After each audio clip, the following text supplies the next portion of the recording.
বিজেপিতে বিচারপতি আদালত ছেড়ে জনতার আদালতে এবার অবসরপ্রাপ্ত বিচারপতি অভিজিৎ গঙ্গোপাধ্যায় বিজেপির রাজ্য দফতরে যোগদান করেন তিনি আজ।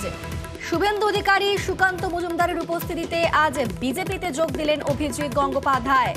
গত মঙ্গলবার বিচারপতির পদ থেকে ইস্তফা দেন অভিজিৎ গঙ্গোপাধ্যায় এবং সেদিন তিনি ঘোষণা করেন যে আজকে তিনি বিজেপিতে যোগদান করবেন এবং সুকান্ত শুভেন্দুর উপস্থিতিতে বিজেপির রাজ্য দফতরে যোগদান করলেন তিনি। পুষ্পস্তবক, দলের পতাকা তার হাতে তুলে দেওয়া হয় এবং বিজেপিতে যোগদান করলেন অবসরপ্রাপ্ত বিচারপতি অভিজিৎ গঙ্গোপাধ্যায়।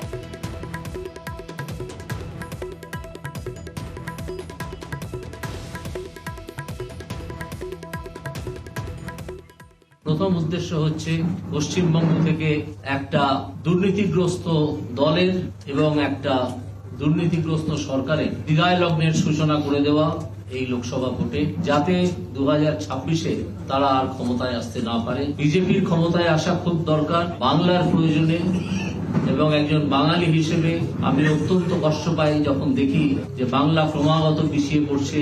আমি সর্বভারতীয় দলে যোগ দিয়েছি, যেখান থেকে এই দুর্নীতিগ্রস্ত দল এবং দুর্নীতিগ্রস্ত সরকার এদের বিরুদ্ধে একটা ভয়ঙ্কর লড়াই শুরু করা যায় এবং একটা সিরিয়াস লড়াই শুরু করা যায়। আজ আমি একেবারে একটা নতুন জগতে পা দিলাম। এই সর্বভারতীয় দলে যেখানে মহান নেতা নরেন্দ্র মোদী, অমিত শাহ এরকম লোকেরা আছেন, পশ্চিমবঙ্গের leader of the opposition state president Sukanta da, তাদের অ্যাডভাইস এবং সাজেশন আমার প্রতি মুহূর্তে লাগবে। আমি দলের একজন শৃঙ্খলাবদ্ধ সৈনিক হিসেবে কাজ করতে চাই। যে দায়িত্বই আমাকে দল থেকে দেওয়া হোক না কেন, যথাযথভাবে পালন করতে আমি প্রতিজ্ঞাবদ্ধ। বিজেপিতে যোগদান করলেন অবসরপ্রাপ্ত বিচারপতি এবং তারপর শুভেন্দু, সুকান্ত, তারা কি বলছেন, বিজেপি নেতৃত্ব কি বলছেন শুনুন। সাধারণ মানুষের মেরুদণ্ড সোজা করে লড়াই করা এক ব্যক্তিত্ব, তাকে নানাভাবে আক্রমণ করা হয়েছে, এখনো হচ্ছে। তার সেই লড়াইয়ের ক্ষেত্রে তিনি তার বৃহত্তর প্ল্যাটফর্ম খুঁজে নিয়েছেন। আজকে জয়েনিং করার আগে স্বরাষ্ট্রমন্ত্রী অমিত শাহজির সরাসরি আশীর্বাদ গ্রহণ করেছেন এবং মোদীজির টিমে মোদী পরিবারের সদস্য হিসেবে জয়েন করছেন। এর ফলে লোকসভা নির্বাচনে এই বাংলায় পরিবর্তনের, আসল পরিবর্তনের ডঙ্কাটা বাজাতে পারব। জাস্টিস গাঙ্গুলি আমাদের মাঝে যোগদান করতে চলেছেন। আগামী দিনে ভারতীয় জনতা পার্টি তাকে সর্বতভাবে, অর্থাৎ ইলেকটোরাল পলিটিক্স এবং তার সাথে সাথে অন্যান্য জায়গাতে ওনার ব্যবহার করবে। চেয়ারের অপব্যবহার করছেন বিচারপতি অভিজিৎ গঙ্গোপাধ্যায়, এমনটাই দাবি করলেন তৃণমূল নেতা শশী পাঁজা।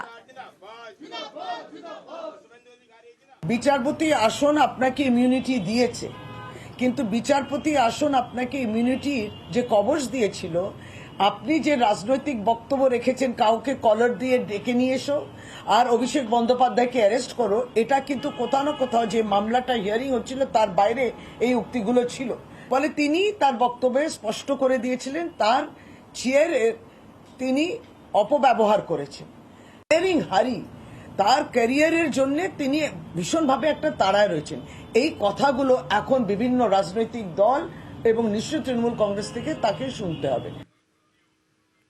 বিজেপিতে গিয়ে ভুল করেছেন অভিজিৎ গঙ্গোপাধ্যায়, এমনটাই মন্তব্য করলেন অধীর চৌধুরী। বিচারপতি থাকা অবস্থায় তিনি যেগুলো সিদ্ধান্ত নিয়েছিলেন সেগুলো বাংলার মানুষের মধ্যে উৎসাহ জুগিয়েছিল, আশা জুগিয়েছিল।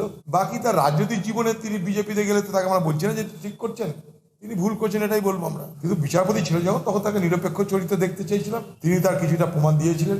এখন রাজনীতি যখন করতে পারবেন তখন তো সেই জায়গায় থাকতে পারবেন না তিনি।